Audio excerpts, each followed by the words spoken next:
Jepang terlibat dalam Perang Asia Timur atau Perang Pasifik yang pecah dengan dibomnya pangkalan Angkatan Laut Amerika Serikat di Pearl Harbor, Hawaii. Hal ini merupakan kemenangan Jepang sehingga Jepang berkeinginan untuk menguasai Asia termasuk Indonesia. Namun sekutu berusaha untuk membalas dengan terus menyerang Jepang yang pada saat itu sedang menguasai. Amerika Serikat terus menyerang dan akhirnya Jepang kalah dengan dibomnya dua kota yaitu Hiroshima dan Nagasaki. Dan pada saat itu juga Jepang akhirnya menyerah terhadap sekutu. Setelah mendengar kekalahan Jepang oleh sekutu di radio BBC oleh Sultan Syahrir, Indonesia berencana untuk memproklamasikan kemerdekaannya. Nah, tahukah kalian peristiwa apa saja yang terjadi sebelum proklamasi kemerdekaan Indonesia? Akhir tahun 1944, Jepang semakin terdesak oleh pasukan sekutu, terutama pada saat dibomnya dua kota yaitu kota Hiroshima dan Nagasaki oleh pihak sekutu. Pada tanggal 7 September 1944, Perdana Menteri Jepang Jenderal Kuniaki Koiso memberi janji kepada bangsa Indonesia untuk memberikan kemerdekaan. BPUPKI dibentuk untuk mempersiapkan proses kemerdekaan Indonesia. Sedangkan bagi Jepang, tujuan dibentuknya BPUPKI adalah untuk menarik simpati rakyat Indonesia agar membantu Jepang dalam perang melawan sekutu dengan cara memberikan janji kemerdekaan kepada Indonesia. Ketua BPUPKI adalah Dr. Rajiman Widyo Diningrat. Anggota BPUPKI pada saat itu adalah ada 60 orang Indonesia dan 7 orang Jepang. Sidang pertama BPUPKI dilaksanakan pada tanggal 29 Mei sampai 1 Juni 1945 di Gedung Chousang-in, Jakarta. Tujuan diadakannya sidang pertama BPUPKI adalah untuk merumuskan dasar negara Indonesia. Usulan dasar negara Indonesia ini dikemukakan oleh 3 tokoh, ada Muhammad Yamin, ada Mr. Supomo, dan Insinyur Soekarno. Muhammad Yamin ini mencetuskan usulan dasar negara pada tanggal 29 Mei 1945 dengan butir yang pertama peri kebangsaan, yang kedua peri kemanusiaan, yang ketiga peri ketuhanan, yang keempat peri kerakyatan, dan yang kelima adalah peri kesejahteraan rakyat.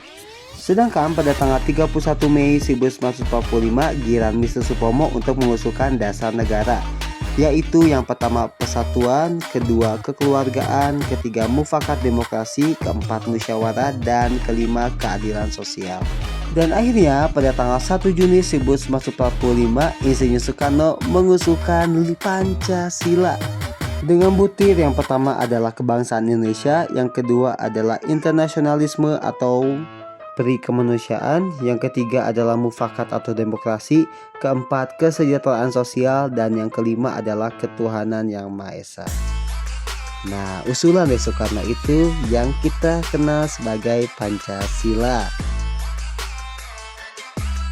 Nah, sebelum sidang pertama BPUPKI selesai, dibentuklah Panitia Perumus Dasar Negara atau dikenal dengan Panitia 9 yang diketuai oleh Insinyur Soekarno, yang beranggotakan Dr. Andes Muhammad Hatta, Muhammad Yamin, Ahmad Subarjo, A.A. Maramis, Kahar Muzakir, Wahid Hashim, Haji Agus Salim, dan Abi Kusno Cokro Suyoso. Nah, Panitia 9 ini mengadakan rapat pada tanggal 22 Juni 1945 dan menghasilkan Jakarta Charter atau Piagam Jakarta.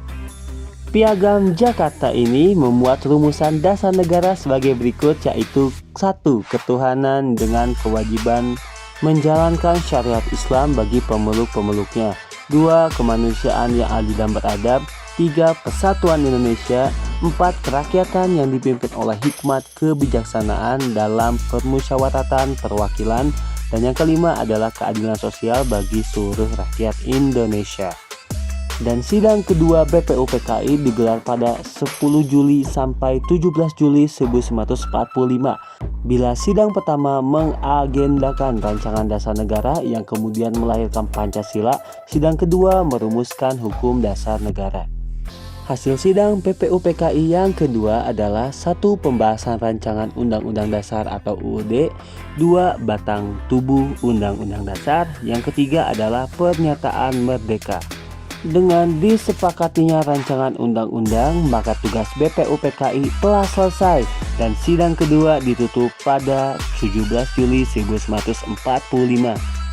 Nah, pada tanggal 7 Agustus 1945, BPUPKI dibubarkan karena dianggap telah dapat menyelesaikan tugasnya dengan baik dan digantikan dengan dibentuknya Panitia Persiapan Kemerdekaan Indonesia atau disingkat dengan PPKI, atau dalam bahasa Jepang disebut dengan Dokuritsu Junbi Inkai dengan Insinyur Soekarno sebagai ketuanya. Keanggotaannya adalah Insinyur Soekarno tadi sebagai ketuanya, Dr. Andes Muhammad Hatta sebagai wakilnya, dan Mr. Ahmad Subadjo sebagai penasehatnya.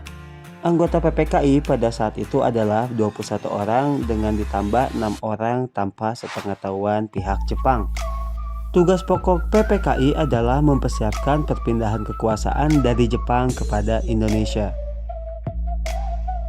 Pada tanggal 12 Agustus 1945, Jenderal Terauchi selaku Panglima Perang Jepang memanggil pimpinan PPKI ke Dalat, Vietnam. Dalam pertemuan tersebut, Jepang akan memberikan kemerdekaan bagi Indonesia. Dan setelah pulang ke Indonesia pada tanggal 16 Agustus 1945, ada peristiwa Rengas Dengklok di mana golongan tua diculik oleh golongan muda. Tujuannya adalah agar golongan tua tidak terpengaruh oleh Jepang. Dan mengapa pula harus dipilih Rengas Dengklok di Karawang sebagai tempat penculikannya? Dikarenakan Rengas Dengklok dekat dengan laut. Nah, apabila pihak Jepang datang untuk mempengaruhi golongan tua, golongan muda bisa membawanya ke laut sebagai akses melarikan diri. Dan pada tanggal 17 Agustus 1945, Indonesia memproklamasikan kemerdekaan dan dibacakan oleh Insinyur Soekarno. Yeay, cukup sekian untuk materi hari ini. Pokoknya rajin belajar terus, baca lagi modulnya, dan jaga kesehatan. Bisa lebih pamit, see you on the next video, bye-bye.